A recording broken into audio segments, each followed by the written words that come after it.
Assalamualaikum warahmatullahi wabarakatuh. Saya Risma Maulida dari Prodi Teknologi Informasi Universitas Sari Mulia.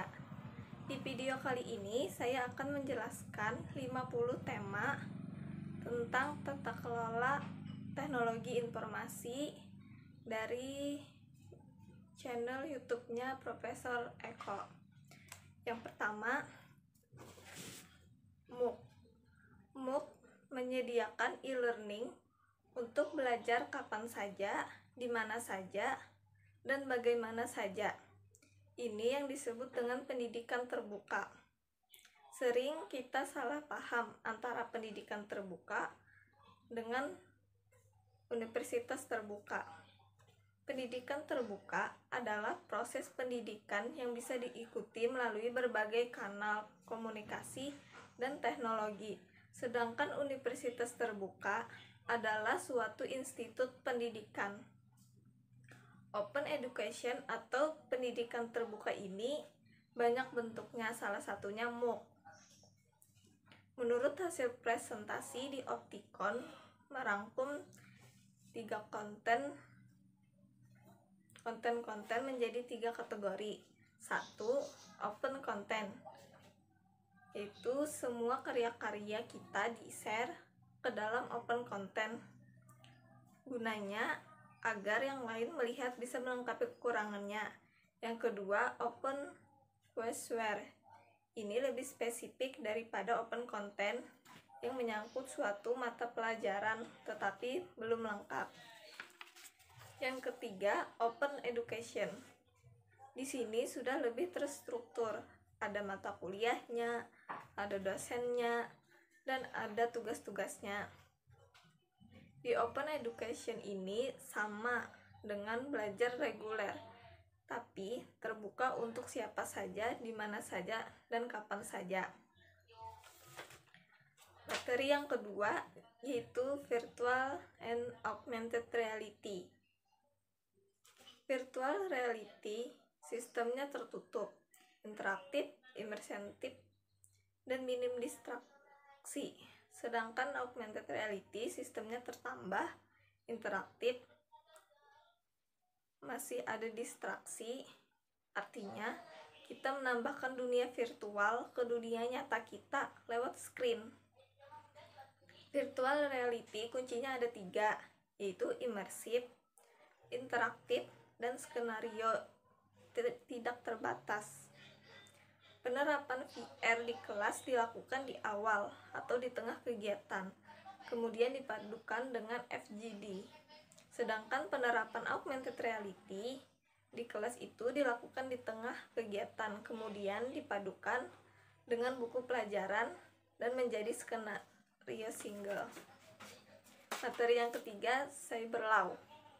Hukum cyber berbeda dengan regulasi yang mengatur internet, di mana hukum cyber bisa mengikuti sistem hukum setiap negara, sedangkan pengaturan internet dilaksanakan oleh badan internet independen yang tidak terikat pada hukum suatu negara. Ciri yang paling umum yang dijumpai dalam undang-undang cyber adalah yurisdiksi. Suatu hukum cyber harus memiliki sifat ekstra yurisdiksi yang memungkinkan aturan hukum dan penegakan tidak dibatasi oleh ruang dan waktu, sesuai dengan sifatnya dasar ruang cyber. Mengenai ruang lingkupnya, hukum cyber tidak hanya mengatur tentang kejahatan cyber, tetapi juga pelanggaran lain menyangkut semua hak sipil warga di ruang cyber, termasuk pelindungan aktivitas, kepentingan, sumber daya, dan aset digital sebagai hal baru lain pemanfaatan teknologi. Di Indonesia menganut model penerapan kombinasi, yaitu upaya perluasan penerapan hukum konvensional ke ruang cyber dengan kombinasi hukum cyber. Materi yang keempat yaitu data center. Data center adalah suatu fasilitas yang digunakan untuk menempatkan sistem komputer dan komponen-komponen terkaitnya. Data center sangat penting untuk IT karena menjadi sumber daya listrik yang tidak terganggu. Ketika ada pemadaman listrik, data center yang mempunyai sistem power supply yang baik akan menyediakan data sampai generator diesel masuk, karena juga memiliki baterai bank. Lalu, untuk keamanan pun menjadi fitur penting yang memang dibutuhkan oleh klien. Tujuan dari data center yaitu untuk mengatur, menyimpan, memproses, juga menyebarluaskan data dengan jumlah yang besar. Materi yang kelima, social engineering. Social engineering adalah teknik yang dipergunakan oleh orang-orang jahat untuk mengeksploitasi kelemahan manusia agar dia bisa melakukan sesuatu. Dalam konteks cybercrime, teknik social engineering dipakai penjahat untuk menipu korbannya. Berikut 4 langkah besar kriminal melakukan aktivitas social engineering. 1. Tahap preparation stage, yaitu mencari info sebanyak-banyaknya mengenai orang yang akan ditipu. 2. Handshaking stage, yaitu tahapan untuk mendapatkan kepercayaan yang kemudian menyusun skenario penyerangan. Yang ketiga, attacking stage, yaitu tahapan menjalankan skenarionya. Dan yang keempat, post action stage, yaitu tahapan menghilangkan jejak. Cara mencegah social engineering yang harus diatur atau dijaga dalam menghadapi social engineering adalah 1. Orangnya, 2. Prosesnya, dan 3. Teknologinya. Materi yang keenam yaitu edutainment. Edutainment adalah kata yang menyatakan perpaduan antara pendidikan dan hiburan. Definisi ini lebih menekankan bagaimana mendukung pembelajaran dengan menggunakan prinsip-prinsip entertainment. 3 model pembelajar diantaranya: 1. Pembelajar auditori yang dibantu oleh suara dan belajar dengan menyerap pelajarannya dari penjelasan suara. 2. Pembelajar kinestetik, yaitu belajar dari melakukan kegiatan atau eksperimen. 3. Pembelajar visual, mudah dipengaruhi oleh tampilan dan apa yang dilihatnya. Jenis edutainment ada 2. 1. Edutainment peran nyata. 2. Edutainment peran virtual. Proses komunikasi pembelajaran lainnya. Proses komunikasi pembelajaran terbagi 2, yaitu proses rasional. Adapun tahapannya yaitu perhatian, mengerti, menerima, dan akhirnya yakin. 2. Proses emosional. Tahapannya yaitu perhatian, empati, menerima, kemudian minat. Materi yang ketujuh yaitu experiential learning. Experiential learning adalah suatu proses mendapatkan kemampuan, kompetensi, skill dari melakukan sesuatu. Tujuan dari belajar dari pengalaman ini adalah agar kita belajar di mana kita berbuat kesalahan dan di mana kita harus mendapatkan konsekuensinya dan bagaimana kita memperbaikinya. Dari pengalaman secara tidak langsung, kita bisa belajar skill baru, sikap baru, atau cara pola pikir baru. Adapun kelebihan dari belajar dari pengalaman, yaitu manusia menjadi pemimpin dalam dirinya sendiri. 2. Mudah untuk berbagi pengetahuan dan kemampuan. 3. Orang-orang dan konsekuensinya nyata.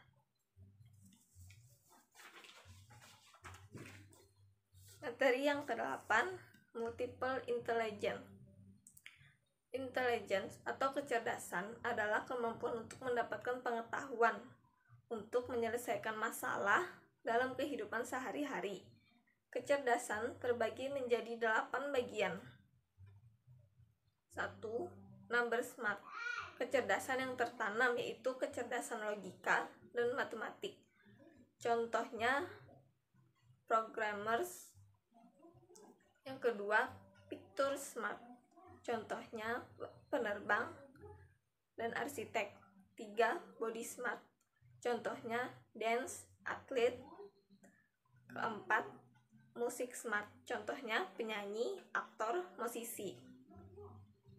Yang kelima, word smart, contohnya guru, pengacara. Yang keenam, nature smart, contohnya petani. Yang ketujuh, people smart, contohnya politikus. Dan yang terakhir, self smart. Materi yang kesembilan, blended learning, strategi penggunaan multimedia dalam pembelajaran blended learning. Multimedia adalah penggunaan komputer untuk menyajikan dan menggabungkan teks, suara, gambar, animasi, studio, audio, dan video dengan alat bantu dan koneksi sehingga pengguna dapat melakukan navigasi, berinteraksi, berkarya, dan berkomunikasi.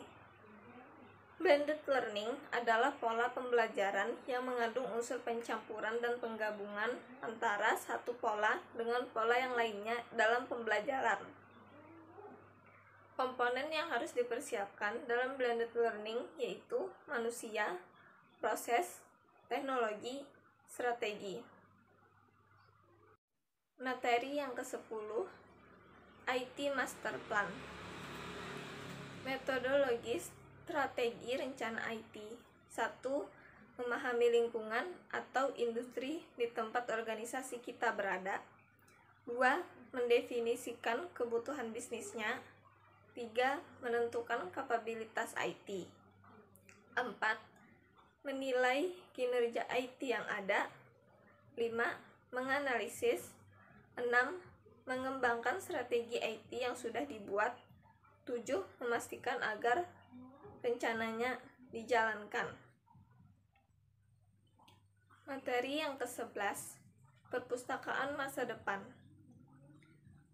pemanfaatan Open Education Resource dalam kegiatan pembelajaran. Manusia sebagai insan pembelajar dalam kesehariannya. Manusia melakukan proses belajar dan pembelajaran secara mandiri. Pembelajaran sebagai proses terencana. Pembelajaran dilakukan melalui program pendidikan formal yang telah dirancang sedemikian rupa. Karakteristik bahan pembelajaran. Rancangan proses pembelajaran dapat memanfaatkan berbagai sumber belajar yang tersedia. Open Education Resource digemari karena memiliki manfaat nyata, yaitu karya konten termutakhir. 2. Dari lembaga terkemuka. 3. Oleh ahli kelas dunia. 4. Proses belajar menarik. 5. Bebas akses secara mandiri. 6. Diakui secara global. Perpustakaan memiliki kemampuan dan kapabilitas sebagai Open Education Resource. Pengembangan OER bermutu. Perpustakaan yang bertahan adalah yang mau belajar dan beradaptasi dengan perubahan zaman. Materi yang ke-12, Personal Learning Network. Personal Learning Network adalah sebagai jejaring dari orang atau kelompok yang saling mengoneksikan dirinya dengan sumber-sumber belajar. Nilai dari sebuah personal learning. 1. Mengaktifkan dan memberikan dukungan untuk pembelajaran. 2. Meningkatkan akses dan efektivitas pembelajaran. 3. Terhubung dengan orang-orang terlepas dari jarak geografisnya. 4. Melengkapi komunikasi tatap muka. 5. Berkontribusi pada pengembangan profesional. 6. Memupuk pembelajaran transformatif. Materi yang ke-13, Flipped Classroom. Flipped Classroom adalah suatu model pembelajaran di mana di antara pemberian materi dan tugas itu dibalik. Materi diberikan kepada siswa di rumah sebelum sesi kelas, sementara di kelas waktunya untuk latihan, presentasi, dan diskusi. Sejalan dengan berjalannya teknologi informasi dan komunikasi, akhirnya flipped classroom itu sudah semacam bagian dari blended learning, di mana antara face-to-face learning dengan online learning itu bertemu dalam flipped classroom. Materi yang ke-14, Learning Organization. Organisasi belajar atau organisasi pembelajaran adalah suatu konsep di mana organisasi dianggap mampu untuk terus-menerus melakukan proses pembelajaran mandiri sehingga organisasi tersebut memiliki kecepatan berpikir dan bertindak dalam merespon beragam perubahan yang muncul. Ada 5 hal yang harus dilakukan organisasi belajar, yaitu visi bersama, penggunaan pribadi, penguasaan pribadi, pembelajaran tim, model mental, dan pemikiran sistem. Materi yang ke-15, netiquette. Netiquette berasal dari kata etiket dan internet. Etiket adalah aturan dalam perilaku sosial. Internet adalah suatu media yang dipakai untuk mengefisiensikan proses komunikasi yang disambungkan lewat beberapa aplikasi. Disimpulkan bahwa netiquette adalah etiket yang sesuai untuk berkomunikasi dalam dunia maya. Berinteraksi di dunia maya sebaiknya 1. Harus dimulai dengan niat baik. 2. Mencoba memahami pihak lain. 3. Baca dengan baik dan hindari justifikasi. 4. Menghindari rumor. 5. Pisahkan antara personal dan public information. 6. Hargai privasi pihak lain. Beretiket dalam berkomunikasi dapat menunjukkan kepribadian kita. Sikap yang baik membawa kita sebagai manusia yang cerdas. Materi yang ke-16, Big Data dalam dunia pendidikan. Adapun visi pendidikan berbasis data, yaitu 1. Personalisasi. Itu pendidik secara dinamis menyesuaikan instruksi untuk mengakomodasi kekuatan dan kelemahan individu siswa. 2. Pembelajaran berbasis bukti. Guru membuat keputusan tentang bagaimana mengoperasikan ruang kelas dan sekolah yang diinformasikan oleh banyak data tentang kebutuhan siswa secara individu. 3. Efisiensi sekolah. Pendidik menggunakan wawasan yang kaya dari data untuk mengeksplorasi hubungan antara prestasi siswa dan kinerja guru untuk mengalokasikan sumber daya secara lebih efektif. 4. Inovasi berkelanjutan. Peneliti, pendidik, orang tua, pembuat kebijakan, pengembang teknologi, dan lainnya dapat membangun produk dan layanan pendidikan baru yang berharga dan tersedia secara luas untuk mengungkap wawasan baru, membuat keputusan yang lebih tepat, dan terus meningkatkan sistem pendidikan. Materi yang ke-17, cyber pedagogi, di mana sekarang guru itu harus punya ilmu mendidik dalam lingkungan internet, dalam lingkungan cyber. Sebab di era revolusi industri, dosen dan guru bukan lagi satu-satunya sumber ilmu di kelas.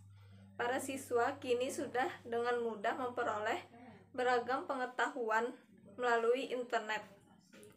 Salah satu bentuk cyber pedagogi ialah dengan menerapkan student center, di mana transfer pengetahuan lebih banyak berpusat pada siswa daripada dari guru atau teacher center. Materi yang ke-18, Learning Management System. Learning Management System adalah aplikasi perangkat lunak untuk kegiatan dalam jaringan program pembelajaran elektronik dan isi pelatihan. Tidak ada interaksi dosen secara langsung dalam pembelajarannya. Materi yang ke-19, Distance Education. Distance Education atau pembelajaran jarak jauh memiliki beberapa karakteristik dasar, yaitu pengajar dan peserta didik tidak berada dalam satu ruang yang sama saat proses belajar mengajar berlangsung. Penyampaian materi ajar dan proses pembelajaran dilakukan dengan memanfaatkan media komunikasi dan informasi. Materi yang ke-20, Gamification. Gamification adalah proses dengan menggunakan game thinking dan game mekanik untuk menyelesaikan masalah. Biasanya, gamification berlaku untuk non-game aplikasi dan proses untuk mendorong orang untuk mengadopsi mereka atau untuk mempengaruhi bagaimana mereka digunakan. Konsep gamification: 1. Tujuan. 2. Ada proses belajar. 3. Membutuhkan skill. 4. Ada achievement atau ucapan selamat. Ada tantangan. Ada reward atau hadiah. Ada unsur kompetensi dan unsur engagement. Materi yang ke-21, Online Collaborative Learning. Dengan pembelajaran kolaboratif online, tujuannya bukan untuk menggantikan guru, tetapi menggunakan teknologi terutama untuk meningkatkan komunikasi antara guru dan peserta didik dengan pendekatan khusus untuk pengembangan pembelajaran berbasis konstruksi pengetahuan yang dibantu dan dikembangkan melalui wacana sosial. Ada 6 hal yang harus diperhatikan jika ingin menjalankan online collaborative learning. 1. Pemeliharaan teknologi. 2. Desain aktivitas. 3. Pembentukan kelompok. 4. Membangun tim. 5. Scaffolding dan fasilitas. 6. Penilaian pelajar. Materi yang ke-22, Software Engineering. Software engineering atau rekayasa perangkat lunak adalah suatu bidang profesi yang mendalami cara-cara pengembangan perangkat lunak, termasuk pembuatan, pemeliharaan, manajemen organisasi, pengembangan perangkat lunak, dan manajemen kualitas. 7 kata bijak untuk rekayasa perangkat lunak. Kata bijak 1. Perangkat lunak adalah hasil dari olah pikir dan olah karsa manusia secara kelompok, dinamika tim, metodologi, perkakas kerja, penentu keberhasilan. 2. Tidak ada waktu yang cukup untuk membuat perangkat lunak yang sempurna, tetapi selalu ada waktu yang cukup untuk menyempurnakan. Kata bijak 3. Peningkatan kemampuan pengembang dapat dilakukan berjenjang secara berkelanjutan. Kata bijak yang keempat, persyaratan perangkat lunak perlu jelas di awal pengembangan dengan tingkat kerincian sesuai dengan metodologi proses pengembangan yang dipilih. Kata bijak kelima, kualitas perangkat lunak ditentukan oleh kualitas proses rekayasanya. Kata bijak 6, mustahil membuat perangkat lunak tanpa kesalahan. Rilis dilakukan bila tidak ditemukan lagi kesalahan pada keseluruhan. Kata bijak 7. Kata bijak 7. Susun uji kasus akseptasi perangkat lunak saat persyaratan ditetapkan, bukan saat perangkat lunak usai dikembangkan. Materi yang ke-23, Cyber Security, Cybercrime. Cybercrime atau kejahatan dunia cyber adalah jenis kejahatan yang melibatkan komputer dan atau jaringan komputer. atau yang biasa disebut internet dunia maya. 4 hal yang selalu dianggap sebagai potensi crime. 1. Interception adalah suatu aktivitas di mana kita berusaha mengakses suatu jaringan komunikasi. Contohnya penyadapan. 2. Interruption ialah suatu aksi yang menyebabkan terputusnya hubungan komunikasi antara pihak A dan pihak B. 3. Modification. 4. Fabrication. Materi yang ke-24. Digital transformation. Transformasi digital adalah proses perjalanan organisasi menuju satu titik atau status di mana terjadi konvergensi antara teknologi digital dengan area dan seluruh proses yang ada dalam bisnis tersebut. Dalam konsep transformasi digital mindset, kita adalah mindset digital. Artinya bahwa sekarang sumber daya fisik bisa ditransformasikan menjadi sumber daya digital yang berbasis sinyal-sinyal elektronik. Materi yang ke-25, e-commerce. Electronic commerce adalah kegiatan pertukaran barang atau jasa secara komersial atau perdagangan yang dilakukan melalui media internet. Manfaat dari e-commerce. 1. Manfaat pertama yang dirasakan yaitu murah. 2. Jual beli lewat e-commerce bisa bagi perusahaan menguntungkan karena bisa berjualan selama 24 jam. 3. Terkait dengan komunikasi. 4. Proses transaksi menjadi lebih mudah. Materi yang ke-26. Metode Scrum. Scrum adalah Agile Process Framework untuk mengelola pekerjaan yang relatif kompleks. Awalnya dipergunakan oleh para software developer untuk menghadapi permintaan user yang berubah-ubah. Manfaat yang diperoleh yaitu hemat waktu dan biaya dalam menyelesaikan masalah. 2. Partisipasi kolektif tim dalam mendapatkan solusi terbaik. 3. Meningkatkan motivasi dalam menghadapi perubahan. Mempertinggi tingkat produktivitas organisasi. Mempermudah ekspektasi kebutuhan pelanggan. Materi yang ke-27, digital mindset. Digital mindset juga berarti menggunakan teknologi sebagai alat untuk eksplorasi. Dalam melakukan transformasi digital, itu tidak selalu tentang teknologi, tetapi lebih merupakan tentang mindset. Kelebihan dari dunia digital yaitu 1. Interaksi, transaksi, dan komunikasi dapat dilakukan dari mana saja dan kapan saja. 2. Akses terhadap produk atau layanan dapat dilakukan melalui berbagai perangkat teknologi. 3. Banyak pekerjaan administrasi yang dapat dikerjakan oleh komputer sehingga memudahkan manusia. 4. Kendali layanan ada dalam genggaman user sebagai pengguna teknologi, meningkatkan keleluasaan. Materi yang ke-28, konsep cloud computing dalam bisnis. Cloud computing merupakan teknologi yang harus dipertimbangkan oleh perusahaan-perusahaan. Adapun peranan penting cloud computing untuk dunia bisnis. 1. Cloud bisa menjadi layanan mandiri. 2. Bisa disandingkan dengan jaringan broadcast. 3. Memberikan sumber daya yang efisien. 4. Memiliki jumlah kapasitas data yang fleksibel. 5. Layanan cloud bisa terstruktur.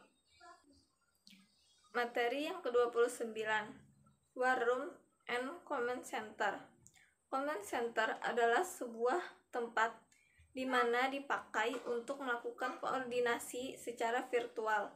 Karena command center itu dihubungkan dengan berbagai situs yang bisa dilihat dalam satu ruangan. Peran dan fungsi sebuah command center yaitu 1. Pusat komando dan koordinasi terpadu dan terintegrasi. 2. Sarana pengambilan keputusan cepat berbasis data lengkap. 3. Fasilitas dan piranti teknologi pendukung analisa dan simulasi. 4. Hubungan data dan informasi termutakhir dalam kondisi krisis dan insiden. 5. Jejaring lalu lintas informasi lintas lembaga dan antar institusi. Materi yang ke-30, Collaborative and Cooperative Learning. Kolaborasi itu beberapa orang bekerja sama untuk menghasilkan tujuan yang tunggal. Cooperating adalah suatu usaha bersama antara orang perorangan atau kelompok untuk mencapai tujuan bersama. Collaborative learning sebagai situasi di mana terdapat dua orang atau lebih belajar secara bersama-sama dengan memanfaatkan sumber daya dan keterampilan satu sama lain. Sedangkan cooperative learning diartikan sebagai suatu proses pembelajaran yang didesain untuk membantu siswa agar dapat berinteraksi dan bekerja sama secara kolektif melalui tugas-tugas terstruktur guna mencapai tujuan pembelajaran. Materi yang ke-31, Problem Based Learning. PBL adalah sebuah model pembelajaran yang fokus pada pemecahan masalah. Fokus pada pemecahan ditekankan sebagai perbandingan dengan model pembelajaran klasikal yang bertumpu pada konten atau topik bahasan. PBL bukan bertujuan untuk menyelesaikan suatu masalah, namun lebih pada pengembangan potensi pendidik, potensi, keahlian, dan pengalaman dalam menghadapi berbagai permasalahan kehidupan yang perlu dicari solusinya. Materi yang ke-32, Design Thinking. Design thinking atau pemikiran desain adalah suatu proses atau metode pola pikir untuk berempati terhadap permasalahan dan masalah yang berpusat pada manusia. Pemikiran desain juga dikaitkan dengan resep untuk inovasi produk dan layanan dalam konteks bisnis dan sosial. Design thinking nyatanya tidak hanya memudahkan dalam bekerja, tetapi juga memberikan banyak manfaat bagi industri bisnis seperti penghematan biaya, menciptakan inovasi, menciptakan retensi dan loyalitas pelanggan. Materi yang ke-33, Smart School. Smart School atau sekolah cerdas adalah sekolah yang dapat mengelola berbagai sumber dayanya, internal dan eksternal, secara efektif dan efisien dengan menggunakan solusi cerdas sedemikian rupa sehingga kualitas layanan dan kehidupan sekolahnya maksimal. Berikutnya, layanan administrasi Smart School mempermudah fungsi operasional administrasi sekolah yang meliputi informasi fisik sekolah, data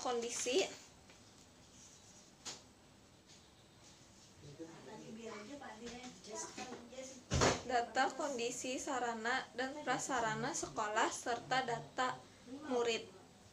Layanan ini akan bermanfaat bagi operator sebagai alat bantu pendataan kondisi sekolah. Selain itu, guru juga merasa dimudahkan dalam hal mendapatkan atau mengisi administrasi. Materi yang ke-34, Digital Forensik. Digital forensik adalah salah satu cabang ilmu forensik, terutama untuk penyelidikan dan penemuan konten perangkat digital dan seringkali dikaitkan dengan kejahatan komputer. Definisi komputer forensik. Komputer forensik adalah aktivitas preservasi, identifikasi, ekstraksi dan dokumentasi bukti elektronik. Tata cara melaksanakan kegiatan komputer forensik disebut dengan model prosedur proses forensik. Pada prinsipnya, model proses forensik digunakan untuk melindungi prosedur memperoleh dan mengekstraksi barang bukti dari target. Materi yang ke-35, Deep Learning. Pembelajaran dalam atau Deep Learning adalah salah satu cabang dari ilmu pembelajaran mesin yang terdiri algoritma pemodelan abstraksi tingkat tinggi pada data menggunakan sekumpulan fungsi transformasi non-linear yang ditata berlapis-lapis dan mendalam. Penggunaan deep learning dalam pendidikan yaitu 1. Memprediksi kinerja siswa yang berprestasi. 2. Mendeteksi perilaku siswa yang tidak diinginkan seperti motivasi rendah, keliru, mencontek, atau putus sekolah. 3. Menggali, mensegmentasi, dan mengelompokkan siswa dengan berbagai tujuan. 4. Menghasilkan rekomendasi. 5. Menyediakan alat evaluasi otomatis untuk membantu pendidik.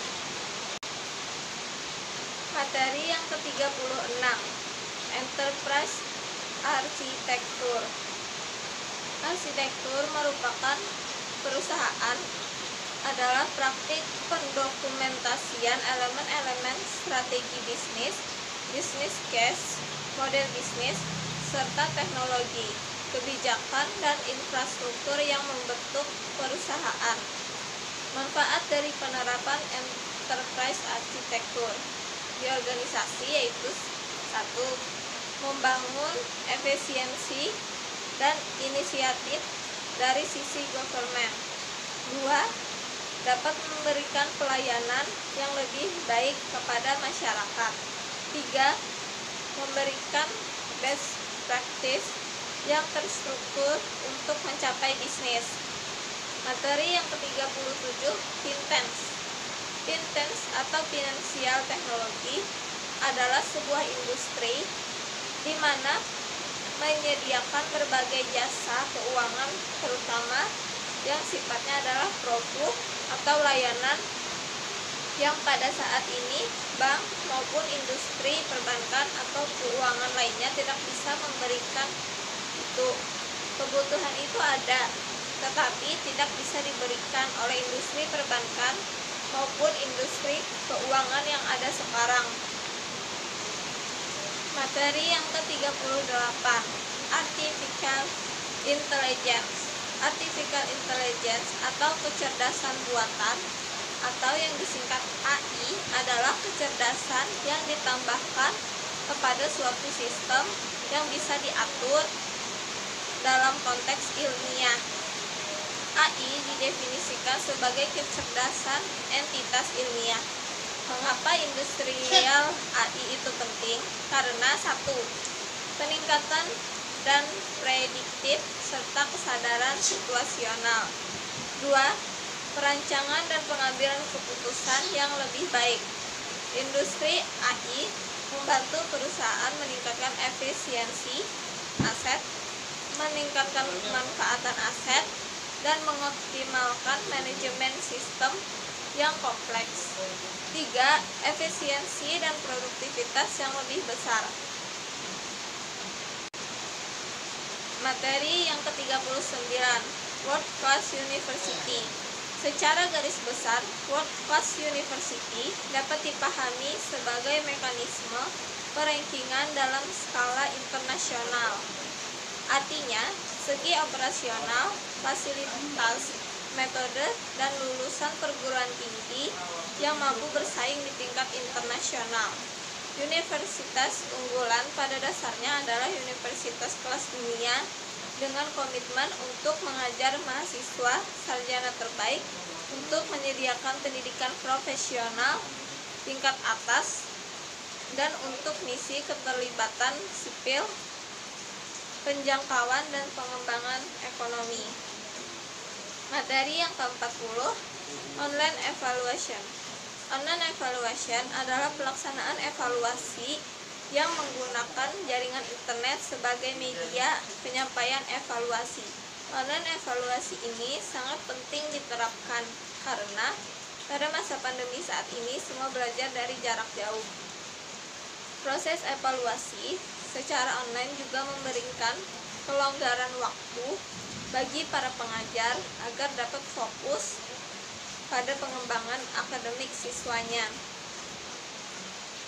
Adapun manfaat sistem evaluasi ujian online, yaitu sistem ujian online menyederhanakan tugas padat karya untuk menyusun dan mengoreksi jawaban secara manual untuk meningkatkan hasilnya. Ini memotong biaya yang dikeluarkan untuk mencetak dan mendistribusikan kertas pertanyaan atau jawaban dengan siswa dan penguji. Materi yang ke-41, Internet of Things. Hakikat dari konsep Internet of Things di era revolusi, semua benda fisik dapat dihubungkan ke internet dalam sebuah jaringan terpadu atau cyber physical system. Caranya adalah dengan menanamkan sensor pada benda terkait yang memiliki pemancar elektronik maupun digital. Internet of Things adalah teknologi untuk memecahkan masalah real yang dihadapi manusia. Materi yang ke-42, Technopreneurship Campus adalah sebuah bisnis gabungan antara pemanfaatan teknologi informasi dengan bisnis konvensional tersebut belakangan kian menarik untuk digeluti karena mampu menawarkan solusi atau distribusi dari produk, barang maupun jasa kebutuhan sehari-hari. Technopreneurship adalah gabungan dari kata teknologi dan entrepreneurship. Definisi entrepreneurship itu kewirausahaan adalah dari pengambilan yang dilakukan oleh para inovator ekonomi. Materi yang ke-43, Agile Enterprise. Definisi agile, perusahaan yang mampu secara cepat beradaptasi dengan perubahan dan dinamika yang terjadi. Alasan perlu agile: 1. Tuntutan pelanggan yang sangat tinggi. 2. Kompetitor yang menawarkan produk atau layanan baru. 3. Fenomena disrupsi bisnis di segala sisi. 4. Keinginan pelanggan akan berbagai value baru. 5. Desakan mitra dan stakeholder bisnis. Siapa sajakah yang harus agile dalam berpikir dan bertindak? Yaitu pemilik perusahaan, pemimpin perusahaan, para manajer, kepala divisi dan unit, supervisor, segenap karyawan, dan mitra bisnis. Adapun manfaat dari agile yaitu mempercepat pembuatan dan pengenalan produk, meningkatkan produktivitas usaha, membuat lingkungan kerja lebih menyenangkan, memperbaiki efisiensi perusahaan, dan mengakselerasi pertumbuhan pendapatan.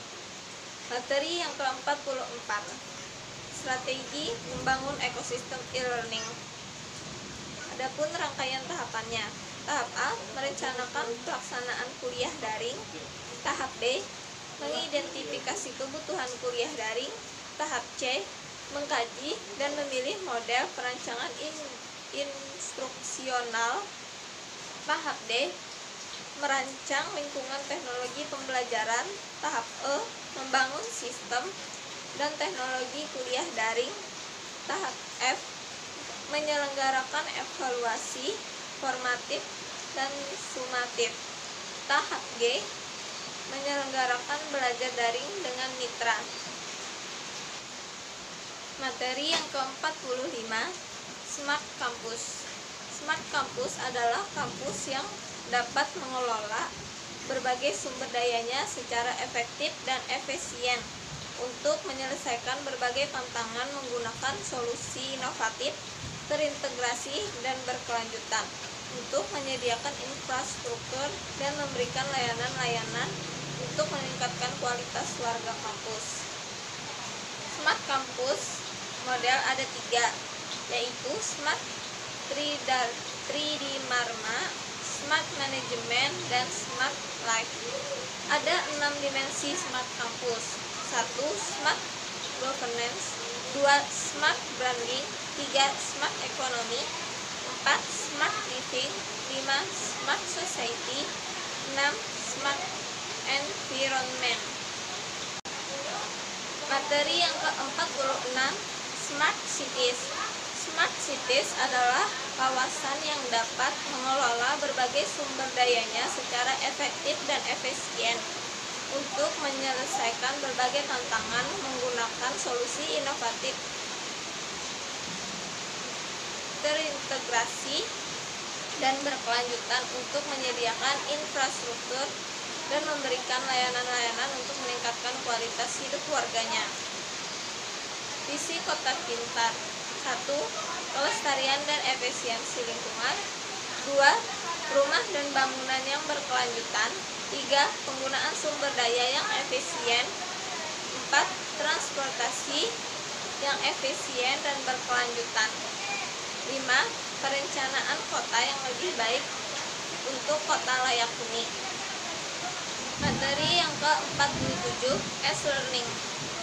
Mobile Seamless Learning adalah model pembelajaran yang membuat konsep kontinuitas dan kesinambungan dalam proses pembelajaran yang terjadi tanpa batas waktu dan ruang. Adapun 10 dimensi dari jenis seamlessness: 1. Pembelajaran formal dan informal, 2. Pembelajaran pribadi dan sosial, 3. Melintasi waktu, 4. Melintasi lokasi, 5. Akses di mana-mana, 6. Dunia fisik dan digital, 7. Beberapa perangkat, 8. Tugas belajar ganda, 9. Sintesis pengetahuan, dan 10. Berbagai model kegiatan dan pembelajaran pedagogis. Jaringan situs pembelajarannya menyatukan sumber belajar yang ada di mana-mana dan menjadikan apapun yang ada di sekitar sebagai sumber belajar. Materi yang ke-48, UNESCO Competency Framework for Teacher. Kerangka kerja kompetensi TIK UNESCO untuk guru dimaksudkan untuk menginformasikan pembuat kebijakan pendidikan, penyedia pembelajaran profesional, dan guru yang bekerja tentang peran TIK dalam reformasi pendidikan, serta untuk membantu negara anggota dalam mengembangkan standar kompetensi TIK nasional untuk guru dengan pendekatan TIK dalam rencana induk pendidikan. Paradigma pendidikan baru relevan dengan dinamika zaman yang saat ini mengalami disrupsi akibat kemajuan teknologi. Pertama kali diterbitkan pada tahun 2008 dalam 3 buklet, yaitu 1. Kerangka kebijakan yang menjelaskan dasar pemikiran, struktur, dan pendekatan proyek ITC/CTF. 2. Model kerangka kompetensi yang menjelaskan bagaimana 3 tahap pengembangan pendidikan dapat dipetakan terhadap 6 aspek pekerjaan guru untuk membuat kerangka kerja 18 modul kompetensi guru. Yang ketiga, pedoman implementasi yang memberikan spesifikasi rinci untuk setiap modul.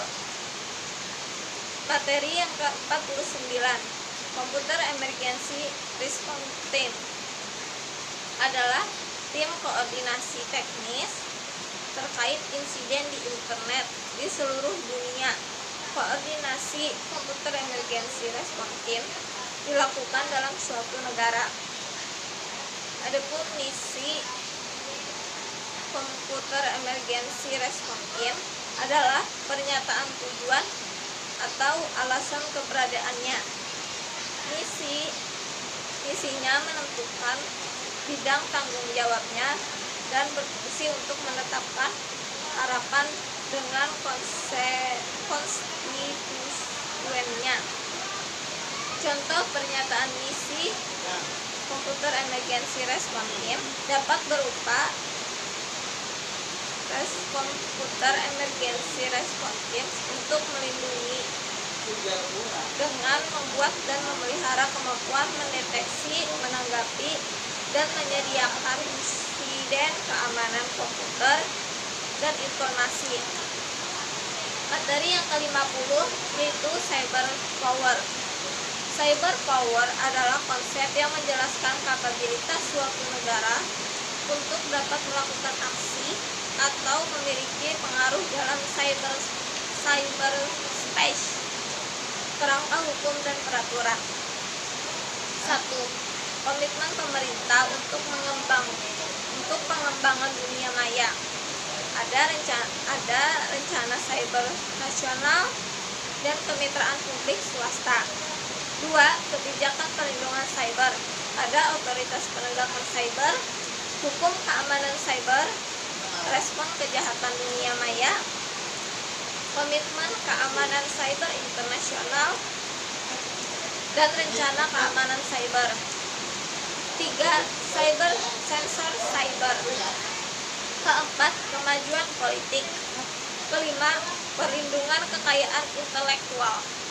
Demikian 50 materi dari saya. Wassalamualaikum warahmatullahi wabarakatuh.